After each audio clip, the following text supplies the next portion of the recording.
Avant de commencer l'histoire, je veux connaître ton avis. Quel type de vidéo préfères-tu? Quelles améliorations suggérerais-tu pour cette chaîne? Dis-le-moi dans les commentaires. Ton retour est très important pour moi. Maintenant, passons au sujet du jour. Bonjour à tous, je m'appelle Sii et aujourd'hui, je veux vous raconter mon histoire. J'ai longtemps cru que je la garderais secrète et que je ne la dirais jamais. Mais ce qui me brise le cœur, c'est que je suis la seule responsable de tout ce qui s'est passé.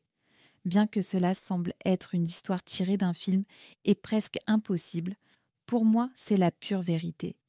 Peu importe combien j'essaie d'oublier ce qui s'est passé, le souvenir me hante chaque jour. Je sens que je ne pourrai jamais réparer les choses ou guérir les blessures que j'ai infligées à la personne que j'ai blessée si profondément.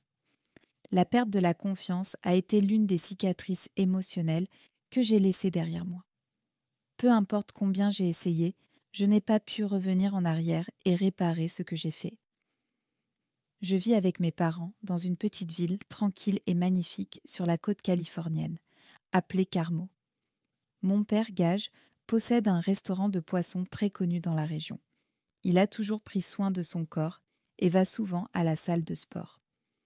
Bien qu'il approche des 50 ans, il paraît beaucoup plus jeune grâce à son mode de vie actif. Il est fort, confiant et toujours gentil avec moi.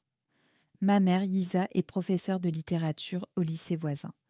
Elle est délicate et chaleureuse, et sa plus grande passion, ce sont les livres. Chaque soir, tu la trouves près de la fenêtre, lisant à la lumière douce de la lampe. Elle m'a toujours donné des conseils sages et un amour profond. Depuis que je suis petite, elle m'a appris à être sincère et bienveillante avec les autres. Mes parents m'ont énormément aimée et ont fait tout leur possible pour me protéger et m'offrir une belle vie. Quand j'étais enfant, je courais dans les bras de mon père chaque fois qu'il rentrait du travail. Je lui sautais dans les bras, je l'enlaçais et je me sentais en sécurité. C'était l'endroit le plus sûr du monde pour moi. Je n'y pensais pas trop. Tout ce que je savais, c'est que j'étais aimée et protégée. J'ai toujours aimé les choses belles et élégantes. J'étais une fille ouverte et pleine de vie. Je choisissais les plus belles et les plus chères robes que j'avais et courais les montrer à mes parents. Je tournais autour d'eux plusieurs fois, attendant leurs compliments avec impatience. Ils souriaient moins que toujours et me disaient des choses gentilles et je me sentais la fille la plus heureuse du monde. Le soir, après le dîner, j'aimais m'asseoir sur les genoux de mon père pendant que le reste de la famille regardait la télévision. Il me tenait dans ses bras et ses câlins étaient doux et apaisants. J'ai toujours été gâtée ainsi et même en grandissant, il m'a été difficile de renoncer à cette habitude. J'aimais encore me blottir contre lui, comme une petite fille qui avait besoin de la protection et de l'amour de son père. Mais ces derniers temps, quelque chose a changé. J'ai eu l'impression que ses câlins n'étaient de plus les mêmes. Ses bras étaient plus tendus qu'à l'habitude. Son regard n'était plus aussi chaleureux et doux. Parfois, j'ai eu l'impression qu'il hésitait à me serrer dans ses bras, et dans ses yeux, il semblait cacher quelque chose que je ne pouvais pas comprendre. Parfois, mon cœur battait plus vite, comme si mon instinct me disait que quelque chose n'allait pas. Mais je ne voulais pas y croire. Ce sentiment étrange ne me quittait pas et me faisait me demander si les choses étaient encore aussi simples qu'avant. Peut-être que je me fais trop de soucis.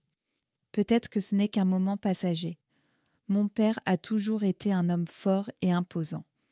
Bien que les années passent, son physique est resté aussi bien entretenu et attrayant.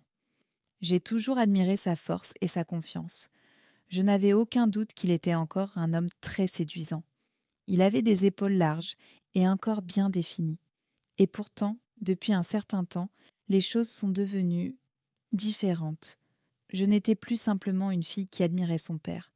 Je ressentais quelque chose de mystérieux et difficile à expliquer. Je le regardais plus souvent qu'avant. Et chaque fois que j'étais près de lui, je sentais que quelque chose n'allait pas. Comme d'habitude, mon père était déjà à la maison lorsque je suis rentrée de l'école. Il arrivait toujours avant ma mère, et je le trouvais assis sur le canapé, regardant la télévision. Quand je suis entrée par la porte, je l'ai vu assis là, calme et détendu.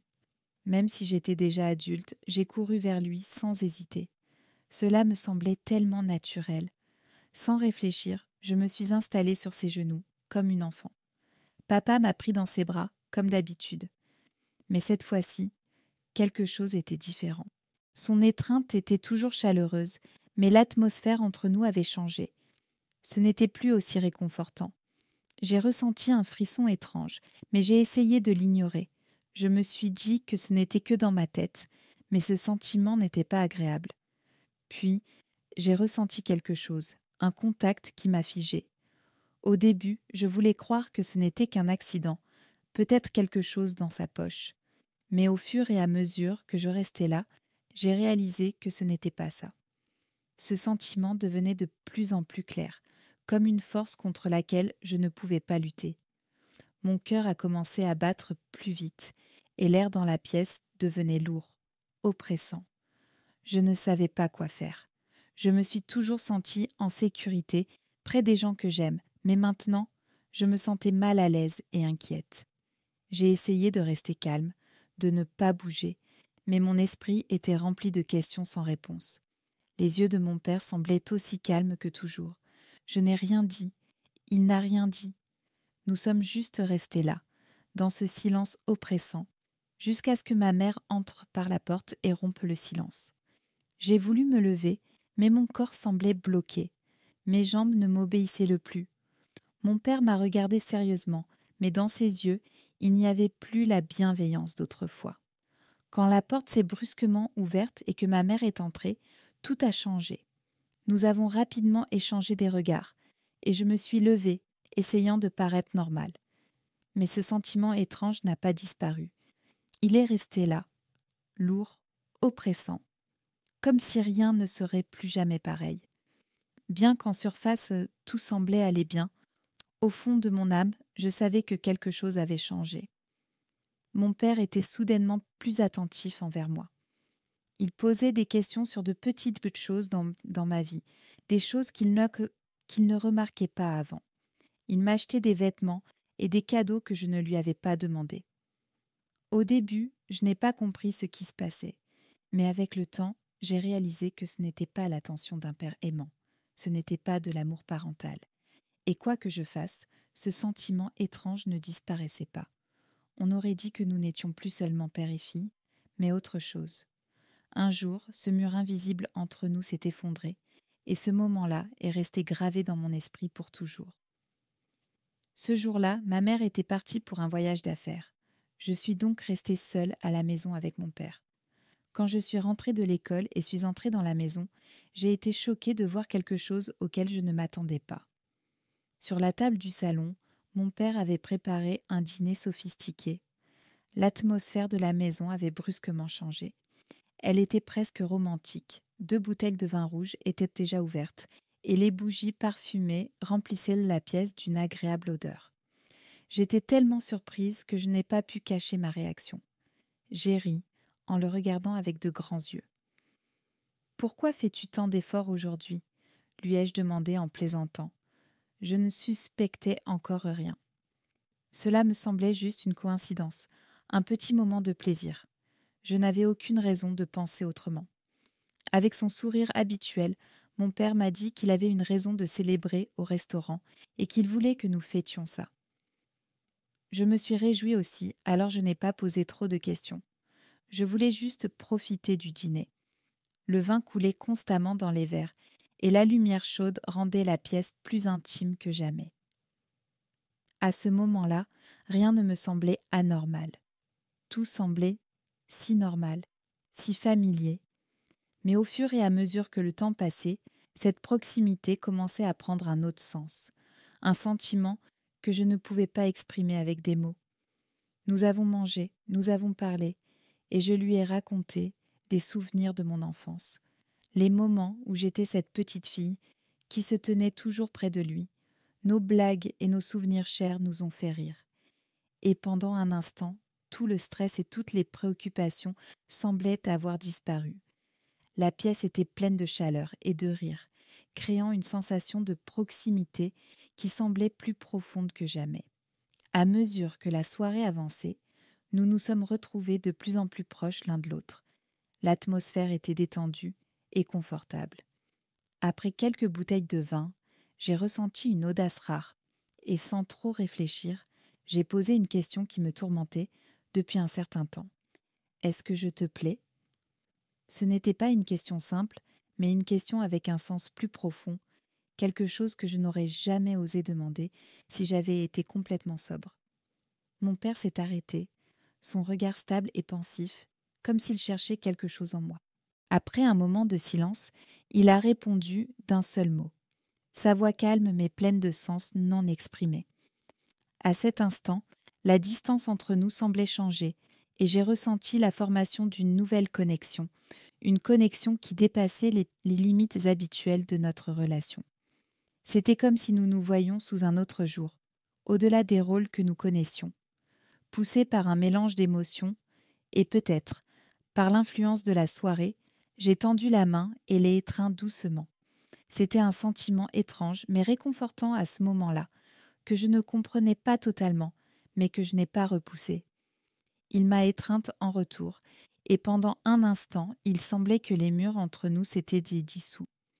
Nous nous sommes tenus proches, comme si nous essayions de transmettre quelque chose que les mots ne pouvaient pas exprimer. Le lendemain, tout semblait être revenu à la normale. Nous avons ri, parlé et repris nos habitudes comme si rien d'anormal ne s'était produit. Ma mère, sans se douter de ce qui avait changé, a poursuivi sa routine habituelle. Mais sous la surface, il y avait une compréhension tacite entre mon père et moi, une reconnaissance discrète du moment que nous avions partagé. C'était un secret que nous portions, un secret qui avait changé quelque chose de fondamental entre nous, même si la vie continuait comme d'habitude. Je savais que ce que nous faisions n'était pas idéal, mais malgré cela, nous ne nous sommes pas arrêtés. Nos interactions sont devenues plus fréquentes et plus intimes, et la lutte émotionnelle entre culpabilité et désir est devenue de plus en plus forte. Même si je savais que c'était mal, aucun de nous ne comptait mettre fin à cette situation sans la confronter pleinement.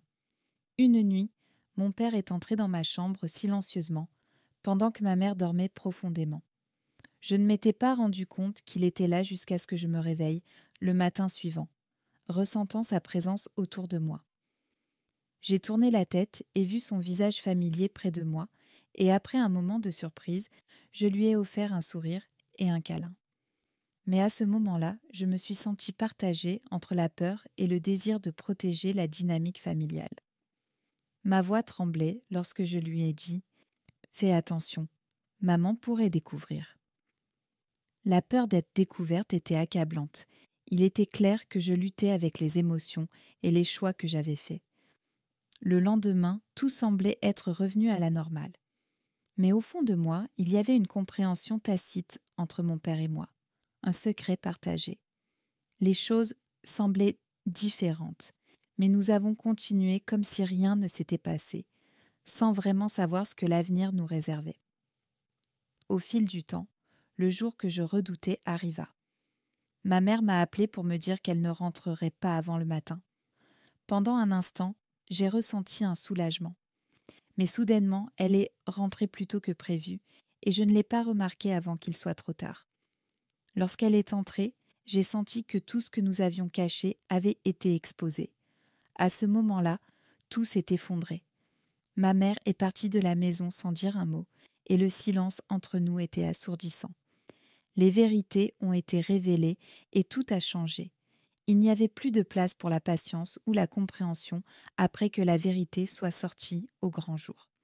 Après ce jour, rien n'a été plus pareil. Ma mère a demandé le divorce et la famille que je connaissais a disparu. Je me suis retrouvée dans une maison détruite, incertaine de ma place. Je ne savais pas vers qui me tourner. Mon père, qui avait été mon soutien, semblait maintenant être à l'origine du carrefour dans lequel je me trouvais.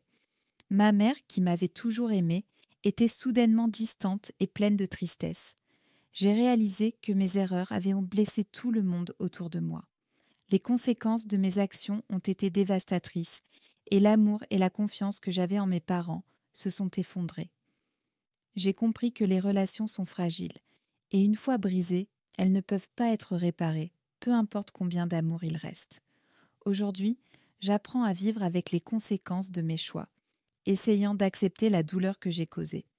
C'est une leçon difficile, et je sais que beaucoup me jugeront pour mes actions, mais j'apprends à affronter ma vérité. Le plus important, c'est que j'ai appris à assumer la responsabilité de ce que j'ai fait, et j'espère que d'autres pourront apprendre de mes erreurs. Je veux dire à tous ceux qui écoutent d'être toujours attentifs à leurs actions et aux conséquences qu'elles peuvent avoir sur les autres. Il n'est jamais trop tard pour choisir le bon chemin, et nous avons tous le pouvoir de changer et d'apprendre de nos erreurs.